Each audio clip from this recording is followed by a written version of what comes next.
Hello everyone. My name is Yuhao Zhang, and today I would like to present my recent work towards a better understanding of randomized greedy matching, and it's a joint work with Zhihao Gavin Tang and Xiaowei Wu. Okay, first of all, our work is related to the classic matching problem. Given a graph, of course, the best goal is to find the maximum matching, but sometimes algorithm can only find the maximal matching, like the left-hand side example, which is not optimal. We usually compare the matching size the algorithm find to the maximum matching of the given graph to evaluate how good that algorithm performs. Okay, next, there's a very simple algorithm approach often used in matching problems, which is called greedy matching. Formally saying, the greedy matching have some steps. At first, it chooses an edge E, and then the greedy matching must match that edge E and delete the two endpoints of the matched edge. Because these two vertices cannot be matched again, okay, then it just move to the next chosen edge and do everything again and again until the graph become empty and finally get a matching. We observe that even using a very simple edge selecting strategy, which means we do not use any graph structures, any edges information, we can already have nice performance in practice. So researchers are interested in how good simple matching strategy can perform in theoretical viewpoints. We already know that even we are using an arbitrary edge selecting strategy, we can at least get 0.5 approximate because greedy matching can at least find a maximal matching. Then, anyway, to further study it in theoretical viewpoint, we need to formalize the model which only allows simple edge selecting strategy, right? So that's the Oblivious matching problem. In Oblivious matching problem, we are given a graph which only give us the vertices information, but do not let us know anything about the edges. So what can algorithm do in that graph? In the oblivious matching problem, the algorithm can only decide in probing order of all vertex pairs, and then it should probe pairs strictly following that order. And when we probe and pair, that's the time we finally know whether or not there's actually an edge between that pair. And if there's actually an edge, we must match that pair. For example, the order we choose can be 1, 2, then so it can be 1, 2, then 1, 3, then 2, 3 of the given graph. That means we need to first try 1 and 2. Then we observe that there's actually no edges. It means we cannot match them. Secondly, we try 1 and 3. There's actually an edge. We must match them. Finally, we try 2 and 3. There's actually an edge, but 3 has already been matched, so we cannot match them. And finally, we get one matched pair 1, 3. We already know that in Oblivious matching problem, no deterministic algorithm can be 0.5 approximate, and even we arbitrarily choose an order, we can already achieve the 0.5 ratio. So the thing is, do randomization helps to break 0.5. In 1991, Diane Fries first proposed an algorithm called randomized greedy. It's just simply randomly choose a permutation of pairs to be the probing order, but this try failed to beat 0.5. And then the modified randomized greedy become MRG become the first algorithm beat 0.5. It just use randomness on vertices but no longer edges. So what is MRG? MRG has two kinds of orders, one decision order and some preference orders for each vertex. It means MRG will let vertices to make matching decision strictly following the decision order, and in each vertex decision time, MRG will probe pairs following that set vertex's preference order. And how to get these orders? MRG will uniformly random a decision order and then uniformly random a preference order for each vertex. Let's refer to the following case.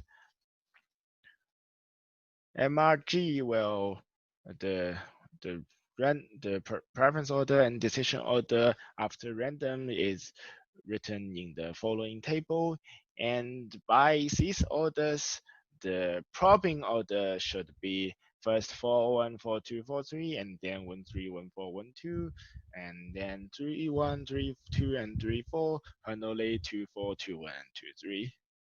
Okay, then let's move to an example with a six vertex graph. The decision order and preference order given by MRG is written in the table.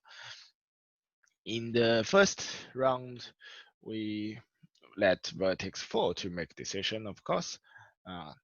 And vertex 2 is the first successful try. First try 1, no edge, but try 6, no edge. Vertex 2 is the first successful try. So vertex 4 and vertex 2 are matched. Then move to vertex 1 decision time. It will match vertex 6. And then vertex 3's decision time. The first successful try is vertex 5. So after that, each vertex are matched, then the algorithm stops. Okay, in the previous results, MRG is 0.504 approximate, and the ranking algorithm is the best algorithm in Oblivious matching, which is 0.526 approximate. And the algorithm studied in our work is called random decision order. The same as MRG, it also have decision time, decision order, and preference order. And it also uniformly random decision order. But in RDO, it allows arbitrary preference order. And our result is we prove RDO is 0.639 approximate on bipartite graph and 0.531 on general graph. Because RDO allows arbitrary preference order, it means in our analysis, we need to consider the worst preference order, right? So it can also implies the result of MRG. So we also prove MRG is 0.531 approximate, which improved the analysis of MRG. And then ranking algorithm and previously ranking algorithm is the better algorithm. Now 0.531 is better than 0.526, and we also improved the result of Oblivious matching. Okay, thus far, I've introduced everything about the unweighted case. We also have some result on weighted version. Let me introduce you the edge-weighted Oblivious matching problem. In edge-weighted Oblivious matching problem, we have a weight function WV for each vertex pair. UV, not edges, but vertex pairs. And it's not oblivious. Algorithm can know that function for each pairs at the beginning. That means if edge UV actually exists, the weight of UV is exactly WUV, and the goal is changed from maximize the size of matching to be maximize the weighted sum of the matching. Our idea is very simple. We just probe pairs from large weight to small weight, but with some randomized noise. Okay, our algorithm is called perturbed greedy. At the first step, perturbed greedy fix a non-decreasing function g, and then uniformly random rank yv for each vertex v. Then we just plot pairs in descending order of their perturbed weight, which is 1 minus gyuv multiplied wuv. And if there's a tie, we break tie arbitrarily but consistently. So then it's interestingly to introduce you some relationship between perturbed greedy and RDO. So what if we run perturbed greedy on unweighted graph? We observe that smaller YU leads to larger perturbed weight, and it means U must match earlier.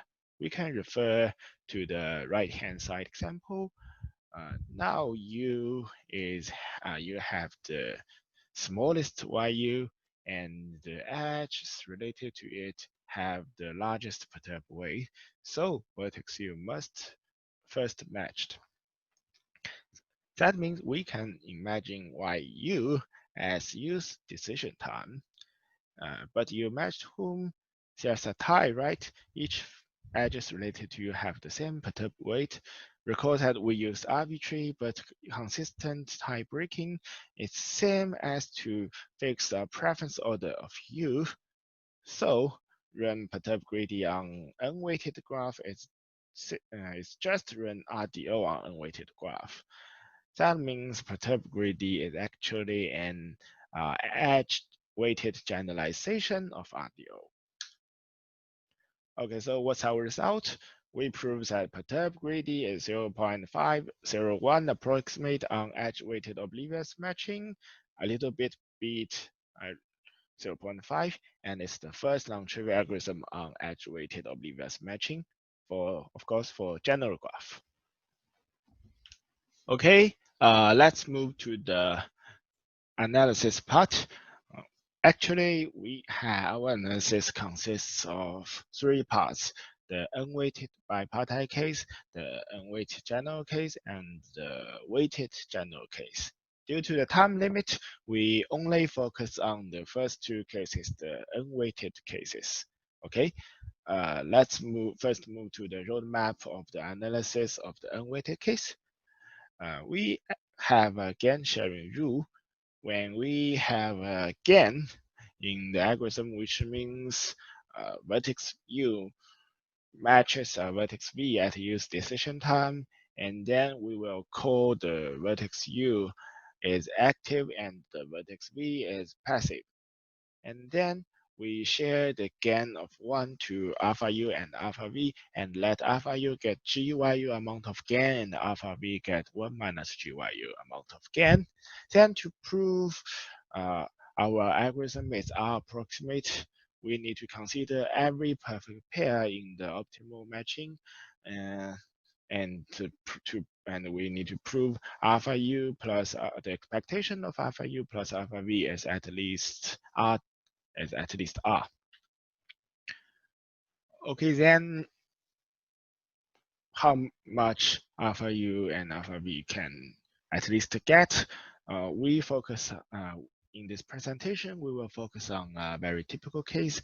That is when YU equals to 1 and YV equals to 1, U is matched by another vertex C at C's decision time theta. In this case, we can at least have a very basic lower bound.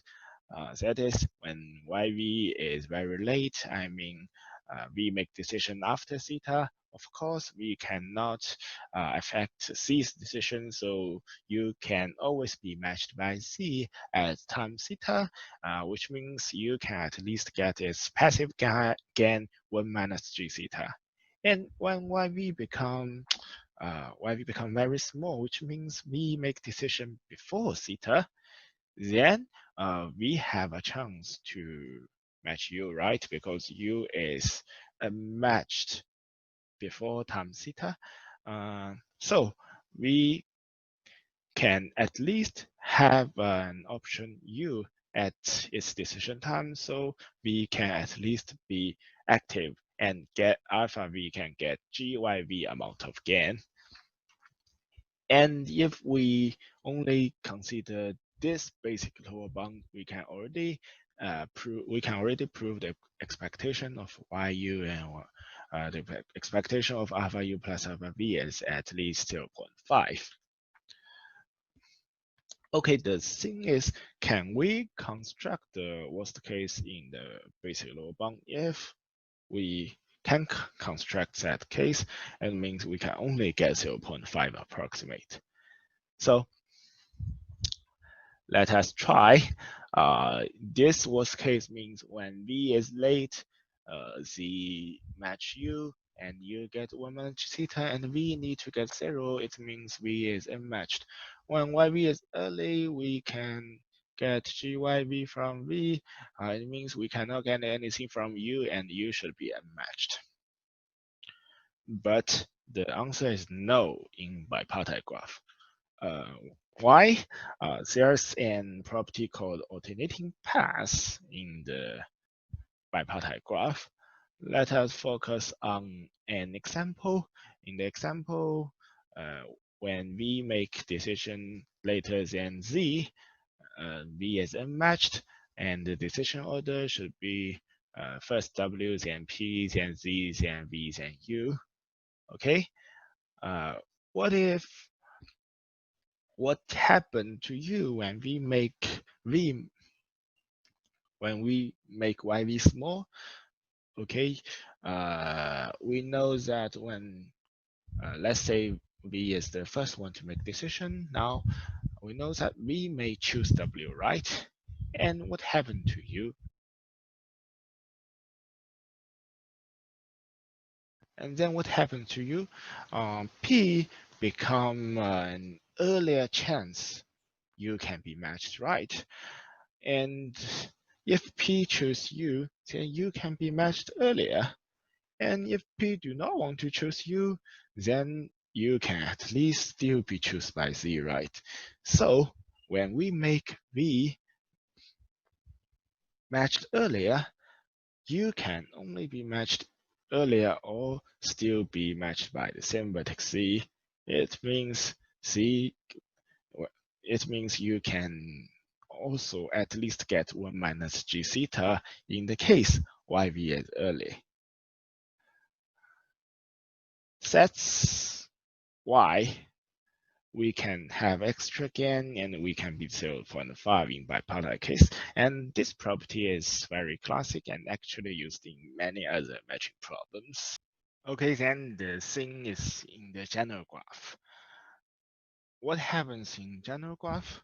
Let us change the example a little bit. We removed edge PU and add a new edge PZ. Now it's a general graph. And what happens to V? What happens to U when we similarly make YV small?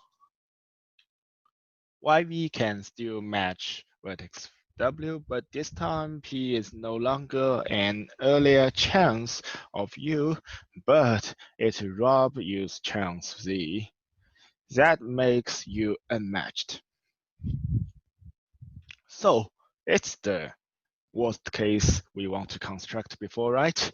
When V is late, U is matched by Z, and V is unmatched. When YV is early, V is active, and U is unmatched. That's what we want to construct before. And as I said before, if we only use this lower bound, we can only get 0.5. So it means this perfect pair UV actually needs some help. Our idea is that let us move back to YVS late. In this case, we know that when YV become early, U will be unmatched. So our idea is to let V ask some compensations from other vertex. That's why we define a notation called victim. Let's say UV is the perfect pair and Z is the one who chose U. Z is the one who chooses U. And if we remove Z and UV become matched with each other, then I think Z is the only bad guy who make the perfect pair UV not matched, and I let alpha V ask some compensation from alpha Z, and we call V as the victim of Z. Okay, I want to remark here that a similar victim idea appear in the analysis in the fully online matching model, and our idea is same, but the definition of victim is totally different. Okay, let us focus back to this case. In this case, if we remove Z, UV, of course, will be matched. So V is the victim of Z, and we can get some compensations from from Z, right? But what if V is not a victim of Z? If V is not a victim of Z, that means when we remove Z, there's some there's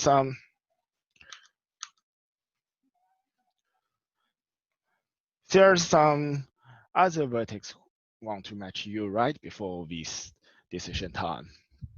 We call that a backup option of U. How can that backup option do? When we become early, the backup option will still match U when Z cannot match U. So that means when while V is early, you can at least get something but not unmatched. Let us sum up. If V is a victim, by definition, it can get some compensation when YV is late. And if V is not a victim when YV is late, you have a backup option, right? And you can at least get some passive gain when YV is early. So whatever V is a victim or not, we can both get some gain, right? Get some extra gain. So that's why we can beat 0.5 in general graph, and it's the most important idea. Okay, I hope everyone get some rough idea of my work, and thank you for listening.